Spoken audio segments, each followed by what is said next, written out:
I'm gonna give you context, okay?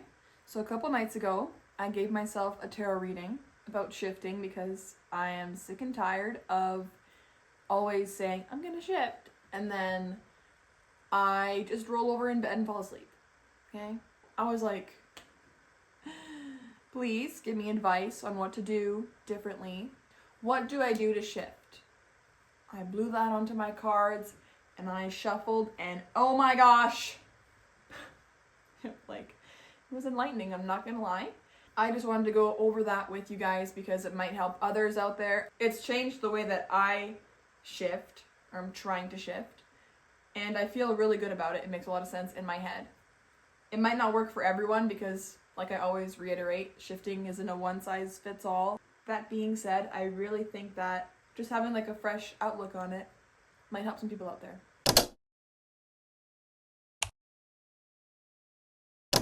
First, a marshmallow. So picture this, I'm shuffling the deck, and the first thing that comes out is this card. Love. I was like, oh my gosh, that's so sweet. It's the Ace of Cups, and in this deck, they have it associated with love. Part of the message for this in my little book, because I still like to use my little book, is to let love flow through you. Do everything with love, give love to receive love, all that fun stuff. So in my mind, for shifting, this has to do with, I always like to use my emotions when I shift, you know, the 5 senses, and then you add emotions on top of that. Like, you can see your comfort character right there, you can see the color of their hair, you can see the color of their eyes, but what does that make you feel when you see them? Are you excited? Are you happy? Do you feel love? Can you be grateful for them? So that really resonated with me.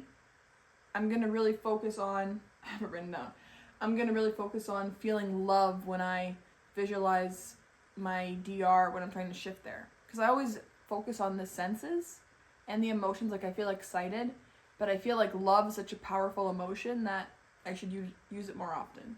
Next, we have the Prince of Discs, which is reliability. Maybe I won't put them on the screen, I don't know. In my notes, I wrote down, take a methodical approach, stick to what you know. So, when I'm always thinking, oh, should I try a new method? Should I do this a different way? Am I doing it right? Should I just wing it? That's always my excuse, is I always tell myself when I go to sleep that I'll just do what comes naturally, which works for some people, but for me, I think I work better with a structured plan, like a method. And the exact words were methodical approach. So I think I should use a method. Stick to what I know. I always love to use my 5 senses. I always love to nap when I try and shift. I always get the most symptoms when I am waking up from a nap or falling back asleep. Because you know when you're napping, you're not really like dead asleep, at least I'm not. So you're kind of in that in-between. That's what's worked best for me in the past. I think this just solidifies that I should keep doing that. And just because it didn't work the one day doesn't mean it won't work the next day.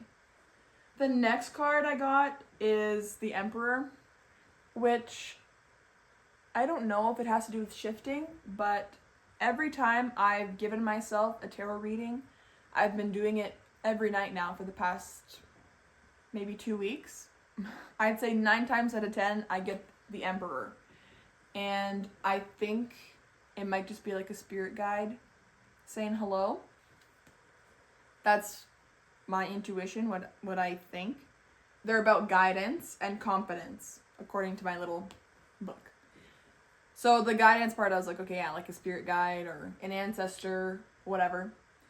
And confidence, I took that as be confident in yourself and your shifting abilities. Because, you know, we all have doubts. It's hard to shake them. Next up, this was a good one. Next up, we have the 6 of Wands, and it's success. I was like, wow, success, okay. Like, I wonder what that means. In my book, it said progress, victory, it's your time to shine. You know, all the work you've put in is paying off. You know, that's a good card to pull. You're talking about shifting. So that's just also giving me the little boost of confidence that I need, that I can be successful. Like, it is my time to shine. Okay, so those are the cards that fell out of the deck when I shuffled, and then I always pick a card from the top, and then I pick a card from the bottom. Okay, I don't really know the meanings of that. I just like to do that, have those extra 2 cards. So the one that was on top was the 9 of Wands, and it's Resilience. It's a pretty card. And in my notes, I said, overcoming trials and hardships, standing tall, determination, and trust. So it's been a hard journey for shifting. Not gonna lie, it's hard to stay confident and all this stuff. This card was really just telling me to just trust the process, you know, don't lose faith. If you're determined, you can overcome if you're determined, you can overcome the trial ahead. Is that wise enough? You know what I mean. And finally, I know Lauren really likes this card too. Shout out to Lauren. And it's so pretty in this deck. Okay, so the card that was at the bottom was this card. It was the Star. Look at how pretty she is. The Star is all about your purpose, growth. You're blessed by the universe. Anything is possible, and find your highest self. Okay. Blessed by the universe. Obviously, I'm very grateful that I found shifting and that I can shift. You know, it is a gift. And anything is possible. Okay, that's shifting. Anything is possible. And find your highest self. Okay, I don't know if you've ever seen the video of me talking about my first mini shifts. I'll link it in the info box. The first time I mini shifted, and that was the main time that I got super, super close to my DR, I could hear a voice talking to me in my head, like just super loud in my head. It wasn't from my desired reality. They were like faded in the background. But this voice was like talking into my head almost, like when you see like Fourth Wing readers when Tarn is like talking to Violet in her head, like it's like in her fucking head. Like, anyways, so in my head I heard a voice, and it was like, all this time you thought you couldn't do it, and yet you did, or something. It was like oh, look at you go, and you thought you couldn't do it type deal. And I was like, oh my gosh, freaking out. And looking back, like I've thought about it a lot because it was a couple years ago now. I think it was like my higher self talking to me. This card says find your highest self. So what I got from that was to maybe ask for help from your higher self, or, you know, just connect with it to try and shift. So maybe when I'm shifting, if I'm meditating, maybe I'll meditate and visualize being my higher self or my highest self. Yeah, like I don't know how else to explain it. Like be your best self, be your highest self. They know the way, they know what they're doing. It ties into the trust and the confidence too. And it makes sense to me, okay? And like same way with the growth and the purpose, like, yeah. It's just a good card. I like that card. It doesn't make any sense. After all that, here's what I wrote down. This cutesy little paragraph. Summarize all of what I just said. Focus on love. Feel the emotions, feel the love. Oh yes, I'm gonna stick to my My Hero Academia Desired Reality, because that's my first one. That's the one I know the best. So reliability, when you choose stick to what you know, I can visualize my MHADR like really well because I've done it so many times. So I find it's easiest to visualize that one. So I'm gonna stick to that DR, and I'm gonna use the method that I know the best, which is 5 senses, topped with feeling love. I'm gonna trust and have faith in myself. My highest self is guiding me, along with my guides and ancestors, which is like the Emperor.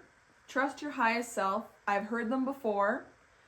Trust that everything is working in my favor, and it's my time to shine, which is the Success.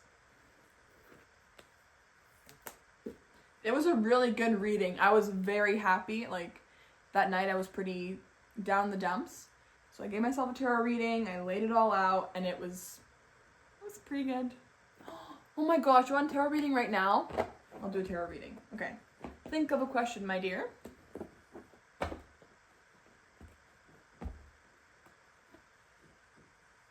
You have your question? Blow on the cards. Very good. And then we shuffle. Oh my god! There's our first card. 3 of Cups, friendship. That's cute. With my shuffling technique. Oh. The Prince of Cups. Introspection. Maybe get one more, or I always just, if I think I have enough, then I just stop shuffling when I think it's right, and then we go from there. Yeah, I'll do it one more time. There we go. And then I take my card from the top. Oh. The Devil. The 3 of Cups. Friendship. Your friends and family are the best support system in a time of need. There may be a gathering in the near future, so take advantage of the love and encouragement surrounding you. This is also a great time for a creative collaboration or a big celebration. Key words: sisterhood, good company, camaraderie, emotional support, and teamwork. Okay. If anybody celebrates Christmas, I know I'll be having lots of get-togethers pretty soon. Prince of Cups. Introspection. The Prince of Cups is kind and understanding towards others. He is very in touch with his own feelings and emotions. Guided by his heart, he reminds us to look inward for love and harmony before looking to anyone else. Keywords: enlightenment, peace, empathy, open heart, and compassion. Okay, so he's very emotional, guided by his heart, and looking inward for love. This is really hard when I don't know what your question is. And last but not least, the Devil. Seductive forces are at play and are attempting to take you down the wrong path. They may have you feeling afraid and trapped. Shine light on and bring awareness to these negative, unhealthy influences in order to break free from their firm grip. Keywords: temptation, materialism, addiction, negative influence, entrapment. The Devil is always like, oh my gosh, the Devil. I'm just telling you that be aware of the negative things in your life. Don't fall for them, essentially. So, now I put the cards back on my deck, and I flip my deck. And guess who's back to grace us? 6 of Wands, success. I'll read it to you anyways. Success. The 6 of Wands indicates a time of great accomplishment. It has likely been a bumpy road, so this is the time to shine and receive the recognition you deserve for all your efforts. There may still be obstacles ahead, but you've come a long way. Welcome in love, encouragement, and support. Keywords: progress, confidence, promotion, victory, pride, and triumph. Hopefully that resonated. I'm not the best at, giving you like a whole summary of what all the cards mean together. I'm still practicing, but there's a lot of support. Like, the friendship means you have love and support from others. Introspection is you have love from yourself. The Devil is warning you not to fall for misleading things or materialism, almost like false advertising. And then success is like, it'll all work out, so don't worry about it. Let me know if that resonates or not. If you want an actual tarot reading, you can go see Lauren's Etsy. She's had a lot more practice than I have. Thank you. Okay, that's all I have for today's video. I hope you enjoyed. I hope that tarot reading resonated with someone. And I'll let you know how my shifting journey works out with this new knowledge. You will definitely be hearing if I shift completely to MHA in the near future. Okay guys, thanks for watching. Je vous aime. Bye! Bye!